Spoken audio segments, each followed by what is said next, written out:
Hi dear friends, എല്ലാവർക്കും റമ്മൂസ് വീട്ടിലേക്ക് സ്നേഹപൂർവ്വം സ്വാഗതം. എല്ലാവരും സുഖമായിട്ടിരിക്കുന്നു കരുതുന്നു.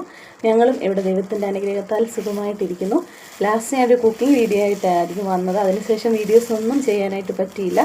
വേറൊന്നുമല്ല, മമ്മിക്ക് ഒരു സർജറി ഉണ്ടായിരുന്നു. ഏപ്രിൽ 22-നായിരുന്നു സർജറി എരുമേലിലെ മമ്മിക്ക്. അപ്പോൾ കഴിഞ്ഞ ഒരാഴ്ചയായിട്ട് ഹോസ്പിറ്റലൊക്കെ ആയിട്ട് ബിസി ആയിപ്പോയി. എന്തായാലും ദൈവത്തിൻ്റെ അനുഗ്രഹം കൊണ്ട് സർജറിയൊക്കെ വളരെ സക്സസ് ആയിട്ട് നടക്കുവാൻ ദൈവം സഹായിച്ചു. അതിനുവേണ്ടി ഞങ്ങളെ സപ്പോർട്ട് ചെയ്ത റിലേറ്റീവ്സിനും ഫ്രണ്ട്സിനും ഡോക്ടേഴ്സിനും അതുപോലൊക്കെ സിസ്റ്റേഴ്സിനും എല്ലാവർക്കും നന്ദി അറിയിക്കുകയാണ്.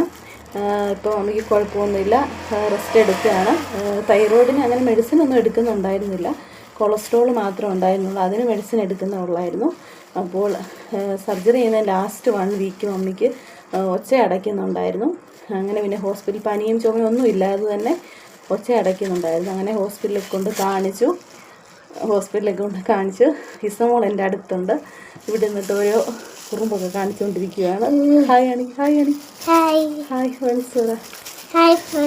എല്ലാവരും സുഖമാണോ ചേച്ചി? ഓക്കെ. അപ്പോൾ അങ്ങനെ ഹോസ്പിറ്റലിലൊക്കെ പോയി. അങ്ങനെ ഡോക്ടർ സജു എന്ന് പറഞ്ഞ ഡോക്ടർ, കൊല്ലത്തുള്ള ഒരു ഡോക്ടറായിരുന്നു സർജറി ചെയ്ത്. അതുപോലെ ഞങ്ങളുടെ ചർച്ചിലുണ്ടായിരുന്ന ഡോക്ടർ സജിൻ റെജി ഉണ്ടായിരുന്നു. അപ്പോൾ അവരൊക്കെ നല്ല ഹെൽപ്ഫുള്ളും സപ്പോർട്ടും ആയിരുന്നു. ഇപ്പോൾ മമ്മിക്ക് കുഴപ്പമൊന്നുമില്ല, നല്ല സൗണ്ടൊക്കെ ക്ലിയറാണ്. വലിയ ഹെവി ആയിട്ടുള്ള ജോലിയൊന്നും ചെയ്യാൻ പാടില്ലെന്ന് ഡോക്ടർ പറഞ്ഞിട്ടുണ്ട്. ബാക്കിയെല്ലാം കുഴപ്പമൊന്നുമില്ല. അപ്പോൾ എല്ലാവരും പ്രത്യേകിച്ച് ലേഡീസൊക്കെ ഒന്ന് ശ്രദ്ധിക്കേണ്ട ഒരു കാര്യം, നമുക്ക് ഇടയ്ക്കിങ്ങനെ സൗണ്ടൊക്കെ പനിയൊന്നും ചുമയൊന്നും ഇല്ലാതെ ഒച്ചയൊക്കെ അടയ്ക്കുമ്പോൾ നമ്മൾ ഇടയ്ക്കൊക്കെ ഒന്ന് തൈറോയിഡിൻ്റെ ചെക്കപ്പ് ടെസ്റ്റ് ചെയ്യുന്നതൊക്കെ നല്ലതായിരിക്കും. നമുക്ക് പെട്ടെന്ന് മുടിയൊക്കെ നന്നായിട്ട് കൊഴിഞ്ഞു പോവുക, അതുപോലൊക്കെ നന്നായിട്ട് വണ്ണമൊക്കെ വെക്കുക. അങ്ങനെയൊക്കെയുള്ള ഒരു സിറ്റുവേഷനും വല്ലാതെ ക്ഷീണവും അങ്ങനെയൊക്കെ ബുദ്ധിമുട്ടൊക്കെ ഉണ്ടെങ്കിൽ ഇടയ്ക്കൊന്ന് തൈറോയിഡിൻ്റെ ടെസ്റ്റ് ചെയ്യുന്നത് നല്ലതായിരിക്കും. അങ്ങനെ ദൈവത്തിൻ്റെ അനുഗ്രഹത്താൽ എല്ലാം വളരെ ഭംഗിയായി നടന്നു.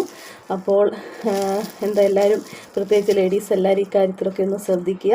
നിങ്ങൾക്ക് എൻ്റെ ഈ വീഡിയോസൊക്കെ ഇഷ്ടപ്പെട്ടെങ്കിൽ ലൈക്ക് ചെയ്യാനും നല്ല കമൻറ്റ്സ് അറിയിക്കാനും ഷെയർ ചെയ്യാനും മറക്കരുത്. അപ്പോൾ നമുക്കിനി മറ്റൊരു മനോഹരമായ വീഡിയോയുമായി ഞാൻ വീണ്ടും വരുന്നതായിരിക്കും. അതുവരേക്കും ടാറ്റാ, ബൈ ബൈ.